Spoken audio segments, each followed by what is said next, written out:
pra nós a doutora Luciana Kalash, aqui de Curitiba. Ela é dermatologista e eu trouxe ela hoje aqui pra tirar um monte de dúvidas da gente, principalmente sobre procedimentos estéticos, assim, que a gente tem muita dúvida, não sabe o que é botox, não sabe o que é ácido hialurônico. Então, hoje a gente vai falar tudo sobre isso, tá? Então, vem com a gente!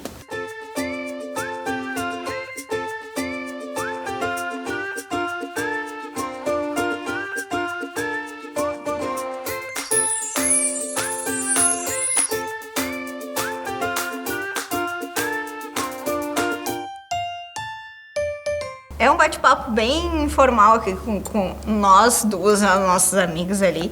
Então a gente tem muita dúvida assim no seguinte sentido, ó. Todo mundo acha assim, meu Deus, aquela mulher tem a cara cheia de botox. Todo mundo generaliza o botox como se na boca fosse botox, como se aqui fosse botox. Então eu queria que tu separasse mais ou menos pra gente o que se faz mais ou menos em cada região do rosto, assim. Tipo, na testa é botox, aqui é ácido hialurônico, não sei, né? Isso é ela que vai dizer.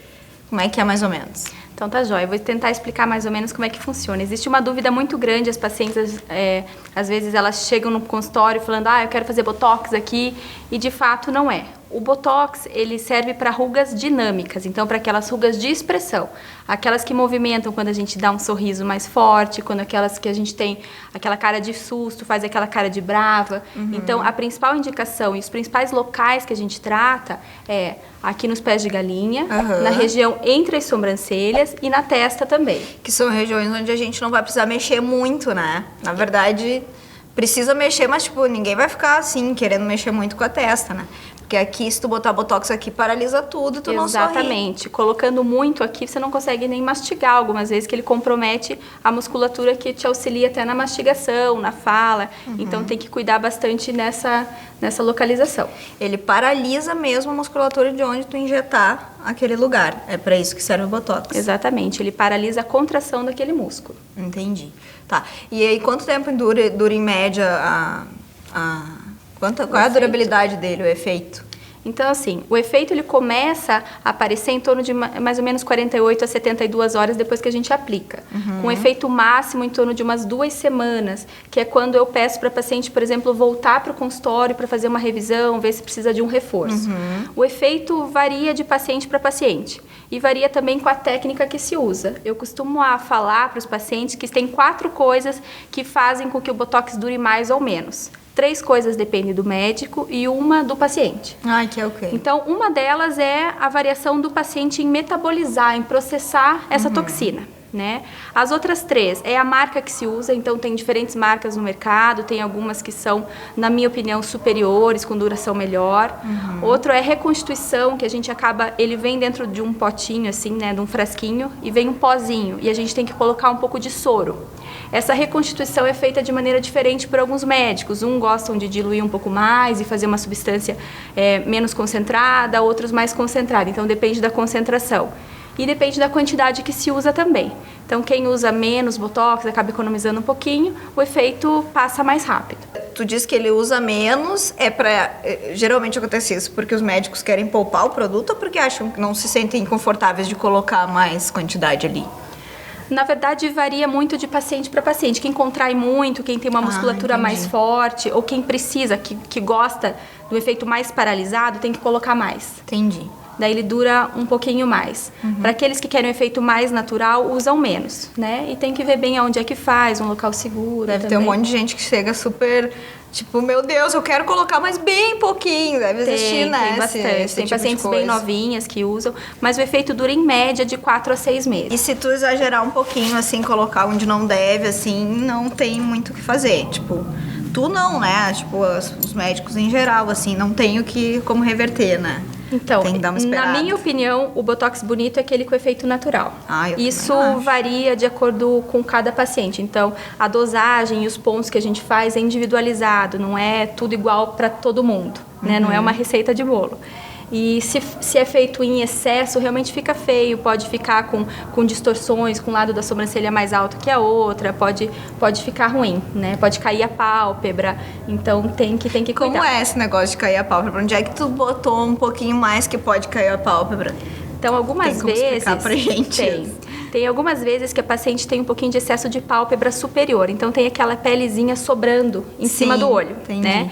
E daí ela acaba até forçando a musculatura frontal e deixa ela mais contraidinha naturalmente, para tentar segurar aquela pálpebra. Entendi. Geralmente, paciente mais idosa um pouquinho. Quando você paralisa essa musculatura, você inibe esse reflexo natural da pessoa manter um pouquinho mais elevado. E daí a pálpebra cai. Os pacientes queixam muito que suja rímel, quando vai fazer a maquiagem, acaba ficando borrada na maquiagem.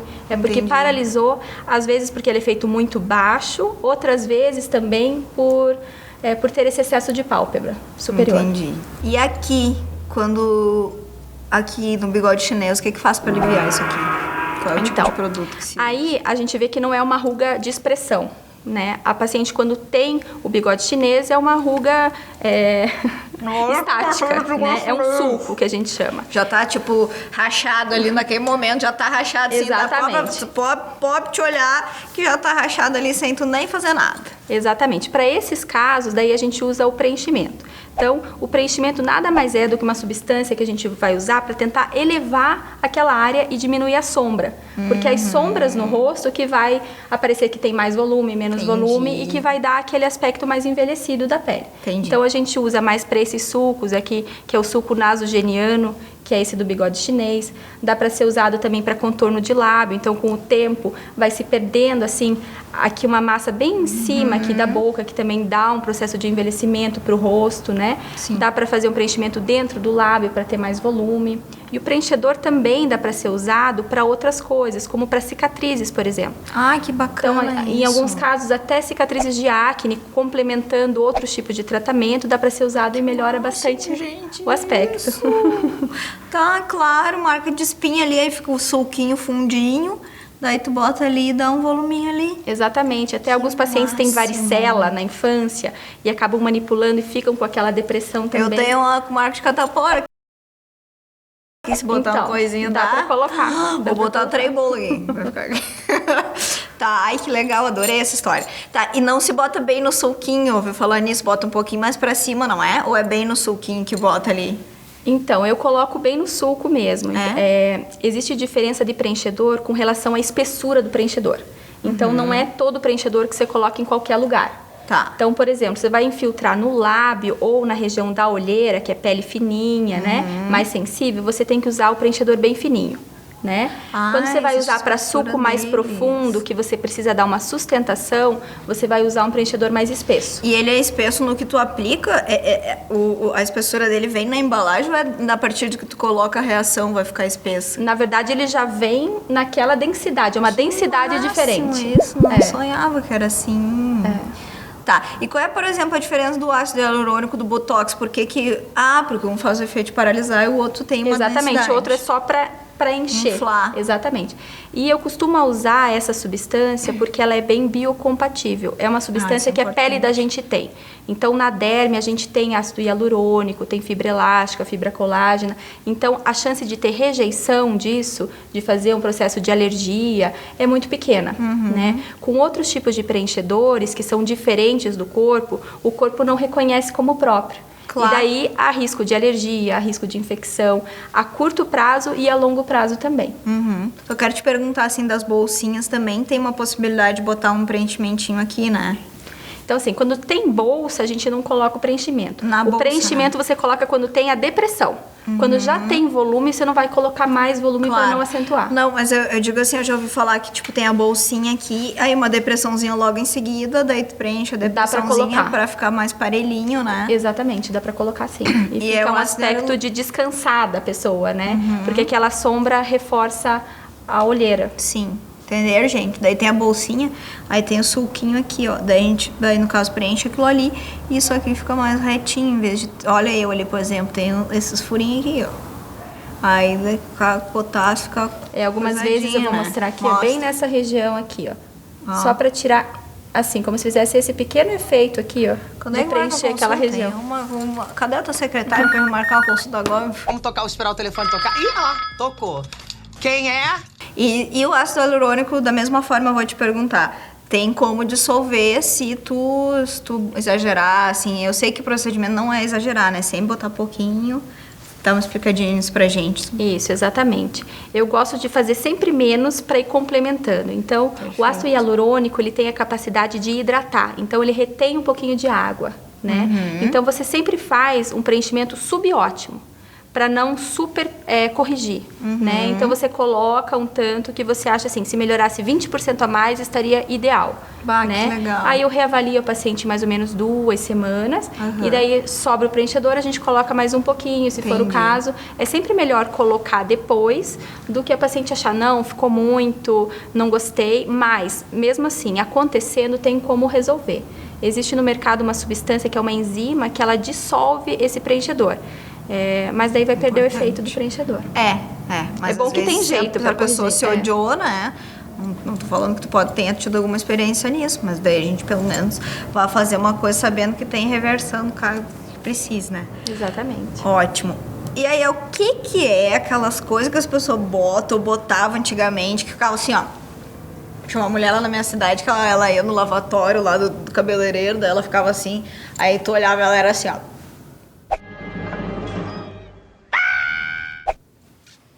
Sabe, o troço tudo. Tipo, uma profissional gabaritada nesse grau de bobice aqui.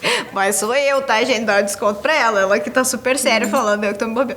Mas vai dizer, né? Tem uns bocão, aquelas pessoas deformadas, assim, de rosto. O que é aquilo que elas botam?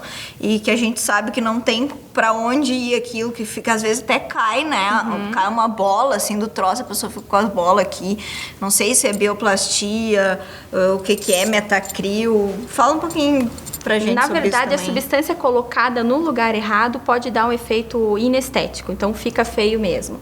Tá. Algumas vezes a gente vê esse sulco e acha que tem que ficar colocando ali. E muitas vezes a gente, colocando em outros locais, você vai aliviar o sulco. Então, o processo de envelhecimento é bem complexo. Tem reabsorção óssea, tem perda de tecido subcutâneo, que é o tecido gorduroso. Vai acontecendo um remodelamento do rosto, né? Com isso, cai essa musculatura malar, fica aquele rosto meio de bulldog, com aquele vinquinho aqui. Também há o afundamento aqui, né? desse osso aqui. E acaba ficando mais proeminente o bigode chinês, que é o sulco nasogeniano.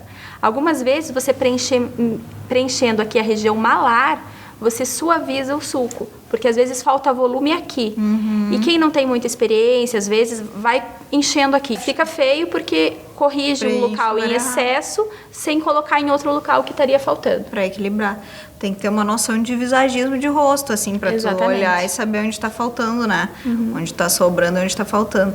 E o que eram essas substâncias usadas, assim, tipo metacril, esse tipo de coisa? O corpo não reabsorve e aí fica aquela coisa, tipo, sobrando o resto da vida. Como é que funciona isso? Que tipo de produto era esse, assim? Exatamente. Hoje em dia não são mais usados, são os preenchedores permanentes. São proibidos ou não? Eles não são completamente proibidos. Tem algumas indicações que são usados. Exemplo, pacientes com HIV, AIDS, que estão tratando, que faz aquela lipodistrofia, né? Então, nesses casos, ainda tem a indicação, ainda é liberado. Mas para caso estético, é muito mais aconselhado usar uma substância segura. Então, esses preenchedores, eles ditos permanentes, eles são derivados do plástico, né? Então, eles não contêm essa substância interna no corpo. O metacril, que é o polimetacrilato, é uma substância, então, que o corpo não tem, né? Aquele hidrogel também é uma substância que é uma poliamida. Isso tudo gera uma reação inflamatória no corpo que ele tenta encapsular essa substância. Então, ele faz como se fosse uma proteção contra uma substância diferente. Que loucura. E aí fica uma bolota maior. E ele pode fazer o granuloma, que fica aquele endurecimento. Isso tudo pode ficar adormecido por muitos anos. Ele encapsula e pode, numa queda de imunidade, numa infecção, aquilo pode reativar e pode infeccionar, pode dar um processo alérgico. Então, hoje em dia, esse tipo de substância não é indicada para fins estéticos. Foi tipo o que aconteceu com a André Surak, né? Que não foi no rosto, mas no corpo. Foi mais ou menos isso que aconteceu com ela, será? Foi mais ou menos isso que aconteceu. Ela usou essas duas substâncias. Já tinha sido usado daí usou é outra. hidrogel que ela usou? Hidrogel e o metacril. Pelas matérias que eu li, ela fez uso de 400 a 500 ml. Então, não se tem estudo científico que acompanhe essas pacientes que fazem volumes maiores de preenchedor. Então, não se sabe a segurança disso, nem a curto prazo e muito menos a longo prazo. Então, por isso que é desaconselhado. Vamos falar um pouquinho sobre peelings, então. Ácido glicólico, ácido retinóico, tu prefere usar qual? Como é que é a história dos peeling aí? Conta aí pra nós, qual que tu prefere, assim. E pra o que serve o peeling também? Não só pra... Ele serve mais pra manchas, mais pra rugas, mais pra o quê? Então tá. Então o peeling é uma substância que é aplicada na pele, geralmente são ácidos, para fazer uma descamação, uma renovação das células da pele. Tá. Né? Existem diferentes tipos de peeling, de substâncias que a gente usa. Tem o ácido glicólico, como você falou, o ácido retinóico, tem outros também, né? E a penetração da pele, na pele, que vai dizer se é um peeling superficial, se é um peeling médio, se é um peeling profundo. A função e o objetivo vai depender da profundidade que ele atinge. No consultório, a gente faz o peeling superficial e o peeling médio. Daí, em centro cirúrgico, tem que ser com o paciente monitorizado, faz o peeling profundo. O superficial, a gente usa ácido glicólico, ácido retinóico. Para alguns pacientes que têm acne, por exemplo, dá para fazer o ácido salicílico, que acaba diminuindo as lesões inflamatórias da acne, diminui aquela seborreia, aquela oleosidade da pele também, né? Aí, essas outras substâncias vão ajudar na renovação das células, ele melhora o viço, a textura da pele, ajuda no clareamento de manchas também, mas como ele é mais superficial, acaba não tendo estímulo de colágeno. Entendi. A partir do peeling médio, aí vai estimular um pouquinho de colágeno e já o tem peeling uma ação... superficial é o tipo, não é o ácido de manutenção que a gente leva para casa, não isso, né? O superficial que você tá falando é o que faz No consultório. Ah, tá, No claro. consultório. Então, a gente tinha falado disso. E daí o peeling médio já vai agir um pouquinho mais profundo, já tem estímulo de colágeno, além de clarear, de melhorar viço de pele, textura de pele, já clareia as manchas também. E o peeling profundo tem alguns, assim, você tem que até monitorizar cardíaca, em centro cirúrgico, o paciente muitas vezes até anestesiada. Ele faz um efeito como se fosse uma cirurgia plástica mesmo, mas tem um pós-operatório difícil. Então, quanto mais profundo o peeling, mais a paciente vai ter aquela descamação, aquele desconforto. E esse profundo, para o que as pessoas usam geralmente? Para fotoenvelhecimento. Quando a paciente tem aquele envelhecimento muito precoce da pele, né? Então, é feito nesse sentido. E para pele oleosa, assim, tipo, tem alguma indicação de algum peeling mais específico para pele oleosa ou não? Ou, tipo... O de ácido salicílico ajuda, o peeling de ácido retinóico também ajuda a tirar um pouquinho da oleosidade da pele, mas isso tudo é por algum momento, vai ter que ter um tratamento todo de manutenção, um acompanhamento. Que também existe um erro muito frequente das pacientes acharem que está descamando, está ressecado. Aí usa creme, usa hidratante, aquilo piora, né? Então é importante gente, olha só. Essa informação para não se ter o uso de hidratante onde a oleosidade está causando o processo. E a hidratação vai piorar. Mas existe pele oleosa e não hidratada, né? Existe. Então, assim, no inverno, principalmente, que a pele tende a ficar mais ressecada, até a pele oleosa precisa de uma hidratação. Mas são produtos específicos, específicos para esse tipo de pele. Porque senão piora todos esses quadros inflamatórios da pele. Pra gente finalizar, tem uma pergunta que eu acho que bastante gente tem, onde tem mais dúvida. Porque no Brasil, assim, as mulheres têm mais problemas com manchas do que com rugas, né? Eu acho que, tipo, elas se incomodam mais com mancha, quando tem uma mancha forte na pele, pelo menos quem me procura pra maquiar, tem muito mais problema com mancha mesmo do que com linha de expressão, ruguinha, assim. E daí, assim, tipo, chegou com uma mancha, qual é o, tipo, primeiro passo que tem que dar, assim? Depende da mancha, depende do tamanho, depende da profundidade, depende do tipo. Qual é a primeira avaliação que tu dá? Então, assim, no consultório, a experiência que eu tenho é que as duas coisas incomodam muito. Incomoda muito também a ruga. E daí, já no final da consulta, já fala do cabelo, da unha, então a paciente é vaidosa mesmo, né? Então, assim, a mancha vai depender da localização da mancha, do padrão dela, se elas são várias manchinhas salpicadas no rosto ou se é uma mancha mais uniforme. A gente usa também uma lâmpada, que é a lâmpada de Wood, que a gente consegue ter uma noção mais ou menos da profundidade. literalmente tipo uma lâmpada, tipo... Que tipo de iluminação é aquela? Uma luz negra, né? E tu vê todas as manchas que tu vai ter no futuro, que vai aparecer. Exatamente. Ela acaba acentuando aquelas manchinhas mais superficiais, mas quando acentua é bom porque é uma resposta melhor ao tratamento. Ela prediz uma melhor resposta aos cremes, aos ácidos. E daí, assim, então vai depender de todos esses fatores, vai depender da pele, da característica da pele. Então, às vezes, tem mais aqueles vasinhos bem pequenininhos, mais avermelhados, então a gente deve evitar alguns ácidos, pode usar um tratamento, pode usar outro. Então, laser é meio controverso o uso de laser para mancha. Por quê? Porque alguns lasers podem piorar a mancha. Num primeiro momento acaba melhorando e depois vem aquilo pior. Ele acaba estimulando vir o quadro mais intenso na sequência. Então é importante consultar, acompanhar e fazer com alguém que tenha bastante experiência para não piorar o quadro. Para não piorar o quadro. Então tá, doutora, eu adorei. Eu te dar esse elogio aqui pra ti, que tu é muito didática. Eu acho que o povo aí também adorou, né? Então, nossa, olha lá, ó, até o André que tá filmando pra gente hoje, diz ele assim, sabe? Então, adorei mesmo. Tomara que tu possa vir mais vezes aqui, tirar mais dúvidas de pele comigo aqui no meu blog. Eu adorei também, sempre que vocês quiserem, eu vou adorar. Que adorei. Ótimo. Obrigada, valeu. Beijo, gente. Um beijo novo e até o próximo.